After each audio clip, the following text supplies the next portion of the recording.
Hoy es un día para entender, para explicar, para analizar. Muy importante entender lo que está pasando.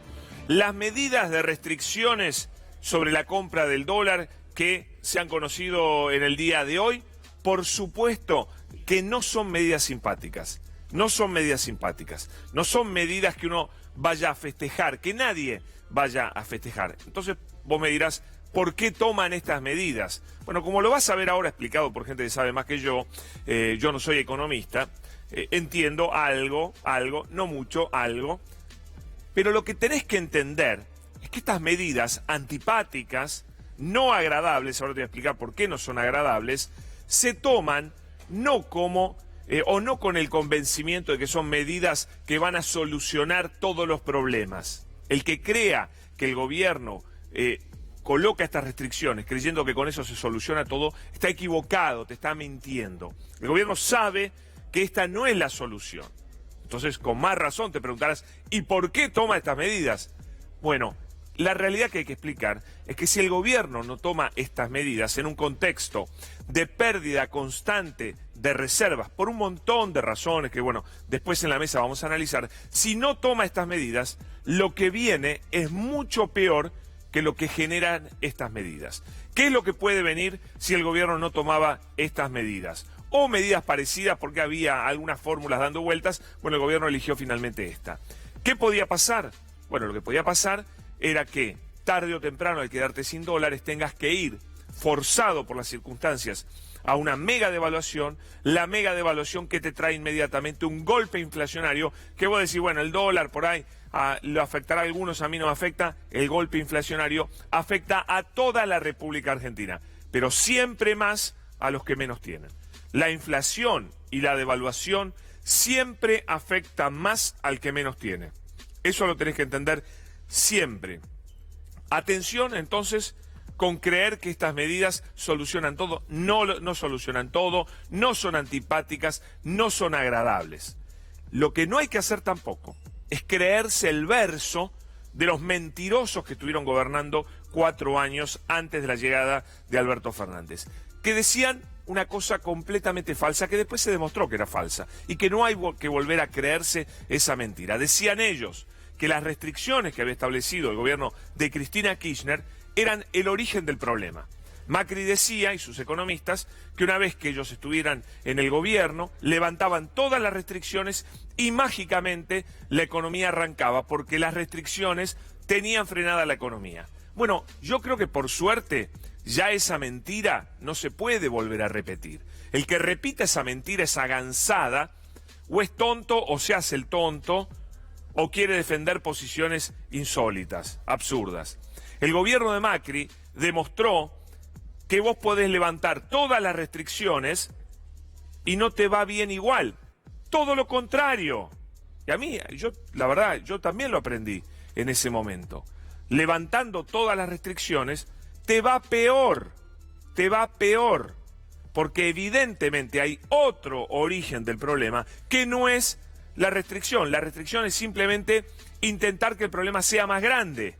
Y la verdad que el gobierno de Macri levantó todas las restricciones, terminó endeudándonos por 3 generaciones en 100.000 millones de dólares, con distintos tipos de acreedores, terminó duplicando la inflación, que creo yo es el origen de todo el problema. Bueno, fíjate, levantar las restricciones, terminamos con el doble de inflación que la inflación que tuvo Cristina en su último año, terminó generando más pobreza, más desempleo, generó un golpe al consumo brutal, que lo estuvimos viendo estos días con las empresas que ahora se van del país o cierran sus operaciones, porque de verdad los 4 años de Macri fueron horribles, desastrosos en serio.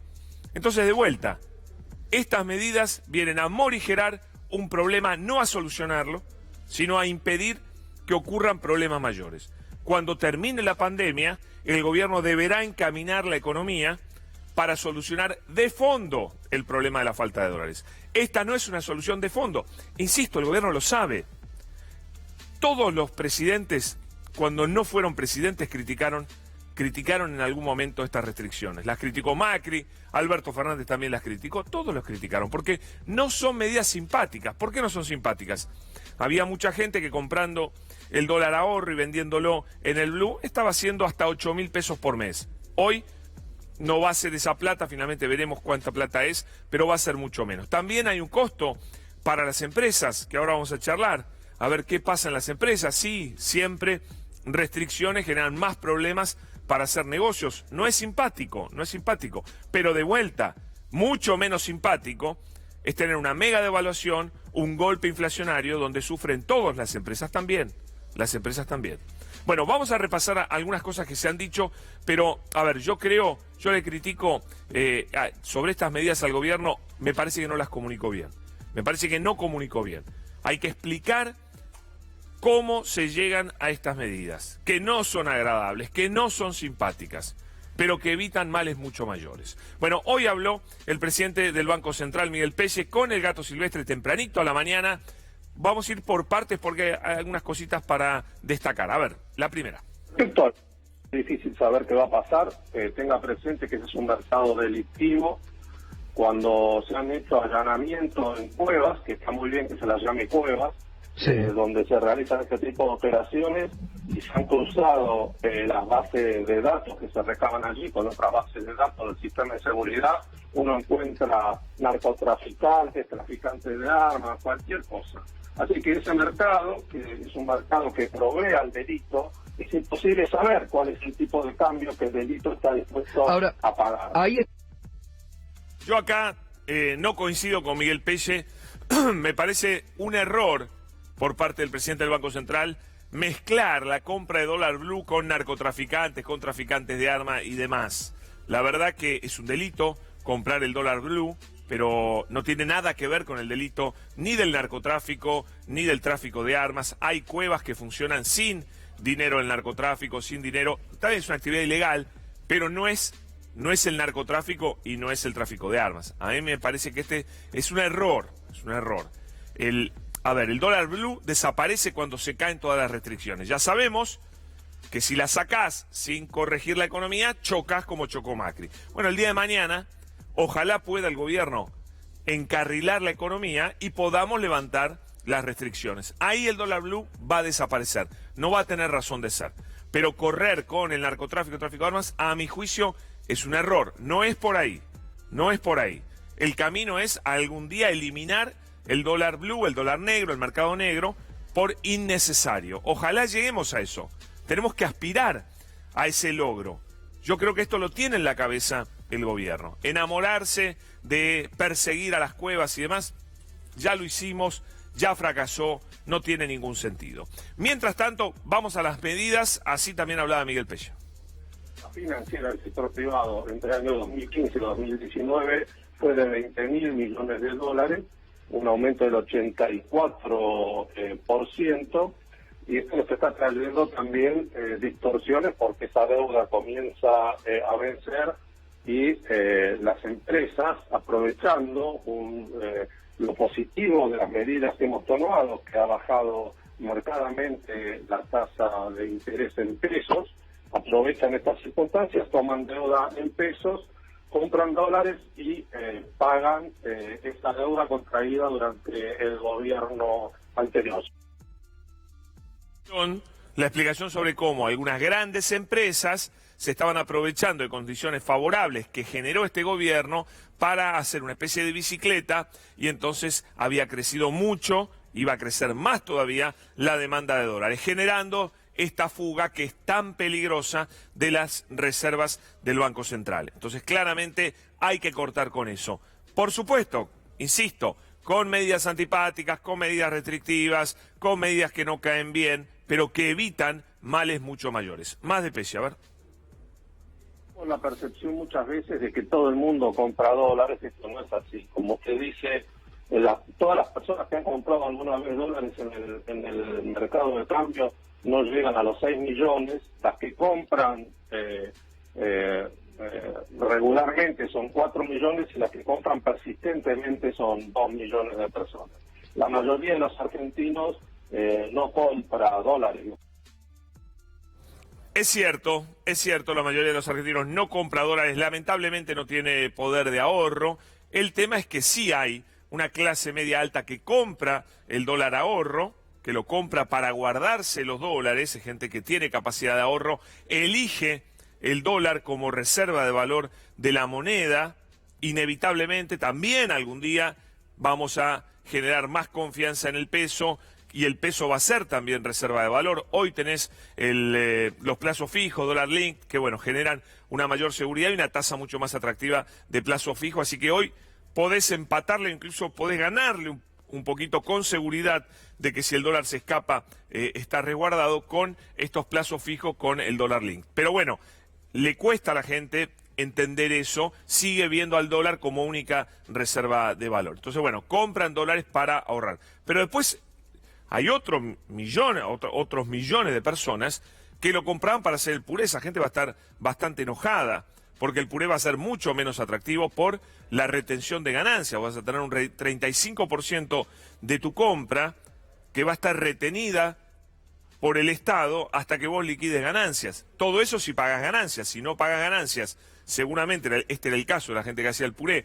son monotributistas, vas a tener que hacer un trámite bastante trabajoso para que te devuelvan ese 35%. Es decir, tratan de desalentar la compra del dólar ahorro. Eso va a hacer que la gente se enoje, pero de verdad tampoco es que el Estado tiene que estar bancándote hacer ese negocio y que ganes 8.000 pesos más. Bueno, fue una especie de ayuda de emergencia en este momento, pero tarde o temprano hay que salir de esos esquemas, aunque de vuelta, insisto, es muy, muy antipático. Hoy hablé con Daniel Artana en Radio 10, esto me decía, economista liberal, a ver.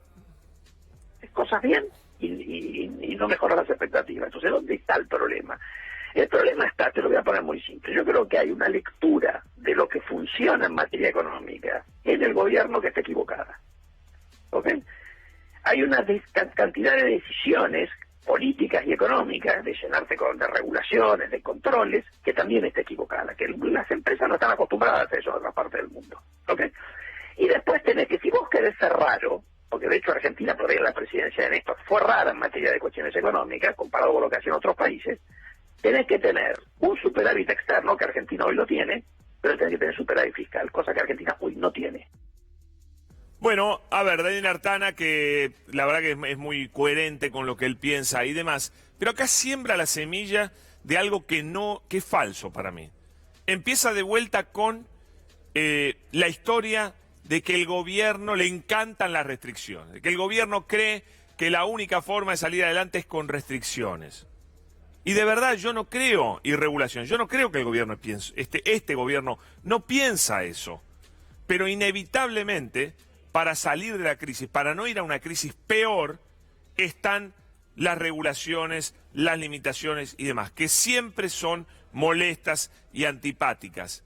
Pero de vuelta, si vos no corregís otros aspectos de la economía primero, te pasa lo que le pasó a Macri. Y tenemos los peores 4 años de la historia de la República Argentina desde la vuelta de la democracia.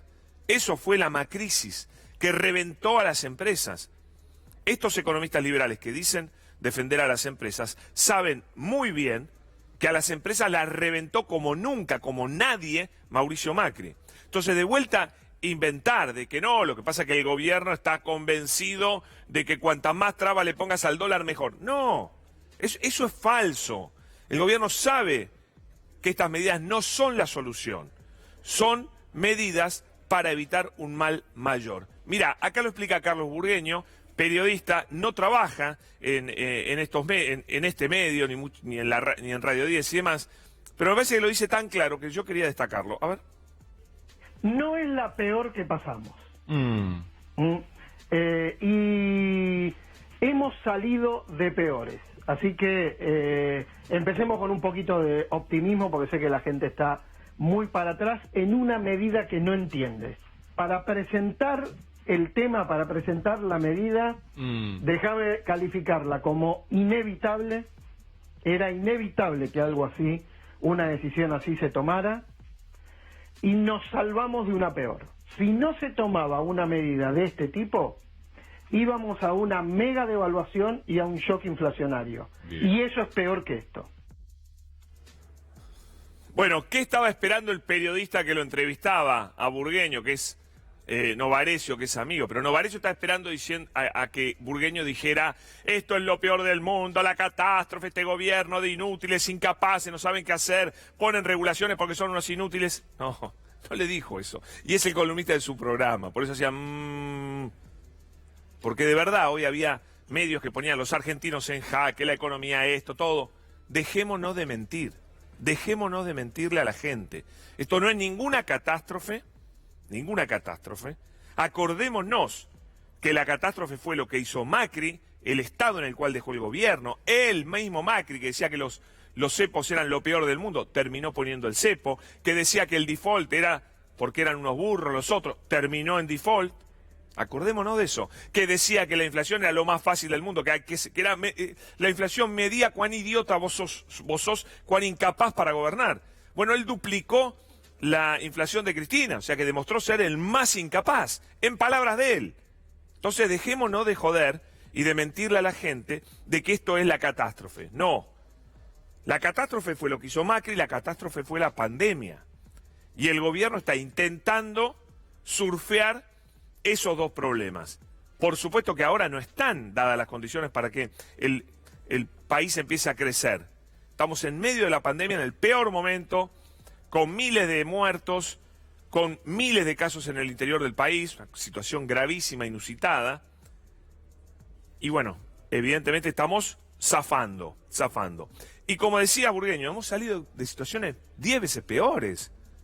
Pero hay tanto afán de los medios contrarios al gobierno, de exagerar todo, de meterte en la cabeza que el país está derrumbándose. Hoy de vuelta la mentira, usaron de vuelta la salida de una empresa para mentir. Globo es una empresa internacional que vendió toda su operación en Latinoamérica. Pero medios mentirosos te decían: Globo se va del país, las bolas se va del país. Es mentira eso. Globo no se va del país. Globo le vendió a pedido ya toda la operación de Latinoamérica. ¿Y qué va a pasar? Va a cambiar de nombre. Ahora, ¿cuánto de Globo va a permanecer? Y bueno, ahí tenés que tener en cuenta que el macrismo fomentó la existencia de estas aplicaciones sin ninguna regulación y que, por supuesto, ahora pueden echar a todo el mundo porque es todo tan precarizado, todo tan precario. Pero claro, si las regulás es un horror. Pero ahora si cierra la empresa y la gente se queda en la calle, también es un horror. Entonces pónganse de acuerdo, muchachos. ¿Qué es lo que piensan ustedes? ¿Hay que cuidar al trabajador o no hay que cuidarlo? Pero Globo no se va. Vendió todo en todos los países. La tapa igual del diario es: Globo abandona el país, como tantas empresas. Todo mentira, todo mentira. Vamos a escuchar a Orlando Ferreres, a ver. Yo creo que fueron un aumento del cepo, parecido más bien al cepo que había en el 2014, una cosa así más. Es difícil entrar dinero. También que en el corto plazo puede dar resultado, pero después también sería complicado mantenerlo. Yo diría que esta es una medida de corto plazo donde se puede ver algún resultado, y después en el mediano o largo plazo, que serían un año o dos, va a ser mucho más complicado para manejarse. Bueno, no puedo sino estar de acuerdo con Orlando Ferreres. De hecho, el mismo presidente lo había dicho antes, Alberto Fernández, antes de ser presidente, que el cepo es una piedra en una puerta giratoria. No deja que se vaya, pero molesta, impide que entren los dólares. Es verdad, es verdad. El que crea que esta es una medida de fondo que soluciona todo, te miente. El gobierno no piensa eso, no piensa eso. Entonces me parece que hay que separar lo que es una medida de corto plazo, como dice Ferreres, destinada a evitar un problema puntual y una catástrofe posterior, si vos no lo cortás, de la solución de los problemas de la economía argentina, que no es por este camino, claramente que no, pero insisto, el gobierno lo sabe. Estas son medidas de emergencia para evitar males muchísimo mayores. Habló el presidente, a ver. Y así construimos esta lógica de la economía. Una economía que ya no promueve más la especulación y quiere que el dólar deje de ser un mecanismo de especulación, una variable para que algunos acumulen dólares en un país donde los dólares hacen falta para producir, no para guardar. Y vamos a seguir trabajando Y vamos a seguir haciéndolo juntos, porque yo estoy convencido que la inmensa mayoría de los argentinos quiere lo mismo que nosotros, que sueña con una Argentina que produzca y una Argentina que trabaje. Los dos objetivos que nos mueven, los dos objetivos que nos van a llevar a la victoria de los argentinos. Bueno, muy claro el presidente. A ver, si vos me preguntás a mí, ¿te parece bien que el presidente diga qué es lo que tenés que hacer vos con los dólares o para qué están los dólares? No, me encantaría que hubiese dólares para todo y que hubiese libertad total para comprarlos. Pero te pregunto a vos, cuando hay muy pocos dólares, y la compra de esos dólares le genera al Banco Central un problema gravísimo que puede derivar en una mega devaluación y en un golpe inflacionario tremendo. Está bien que el gobierno privilegie dólares para la producción y no dólares para el ahorro, y ahí tengo que estar de acuerdo. Porque si no, es la trampa de estar mirando solo una parte de la historia y no la historia completa, no la foto completa. La economía es muy compleja, hay que mirar todo. Bueno, mirá lo que hizo, hablando de mirar todo, mirá lo que hizo Macri durante su gobierno, ¿no? Mirá lo que hizo. Porque es tremendo, a veces nos olvidamos. El dólar en la era Macri arrancó 9.75. 2 meses después estaba en 16. Un año después en 17. Después se fue a 24. Al año siguiente. Después terminó en 37, 44, 59. Estas son las devaluaciones de Macri.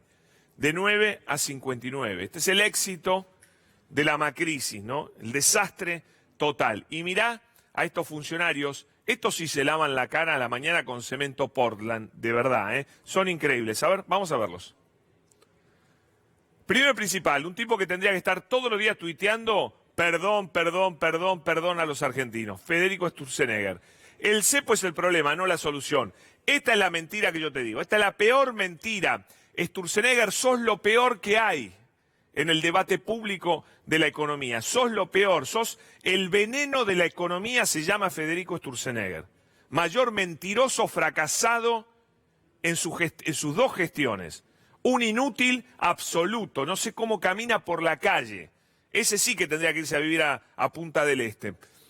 Elimina la oferta de dólares, por eso cuanto más cepo, más dólares faltarán. En 2015 abrimos el cepo en un día. Bueno, de verdad me da vergüenza leer lo que escribe este tipo, como si hubiese tenido algún grado de éxito. Este inventó las LELIC para esconder la inflación. Generó una bomba atómica en la economía, una bomba atómica que después explotó cuando le pegaron una patada en el culo. A él se lo sacaron de encima por completo inútil. Y a ver otro inútil también que fue un fracaso. Otro que fracasó, Lucas Liach. No era el mismo Alberto que con cepo entra menos dólares, una piedra. Bueno, yo lo conté yo. Con esta brecha entre dólar exportador y dólar libre, más vale guardarse un tubo de acero o una tonelada de soja que exportarlo. Otro fracasado que debería irse a correr guanacos, que es su actividad preferida, en vez de estar escribiendo estupideces. Otro que tiene que pedir perdón por el nivel del fracaso de su gestión, la incapacidad que tuvieron. Este es el señor que decía que íbamos a tener una inflación del 10%, más menos 2%. Y tuvimos 4 veces más. ¿Con qué cara sigue opinando? La verdad, en la Argentina no hay un castigo de parte de la opinión pública a los chantas que fracasan y después siguen vendiéndote humo, por Dios. Es increíble. Bueno, creo... una más de Macri. A ver, una más de Macri. Dale, la última, la última. De encuestas que estaban equivocadas, que decían que íbamos a tener un buen resultado. Veíamos gente que venía a invertir, a apostar, a comprar empresa argentina, a traer dinero, generando empleo, oportunidades de progreso para todos. El día lunes, ante el resultado adverso al gobierno y favorable al kirchnerismo, lamentablemente hoy hemos tenido un día muy malo, muy malo. Hoy estamos más pobres que antes de las PASO. Bueno, ahí fue cuando Macri te echó la culpa a vos por haber votado a Alberto Fernández de estar un poco más pobre. Bueno, todo esto realmente es deprimente, ¿no? Ver lo de Macri, Liach, Sturzenegger, bueno, dejémoslos atrás. Señores, vamos a cambiar de tema, ¿eh?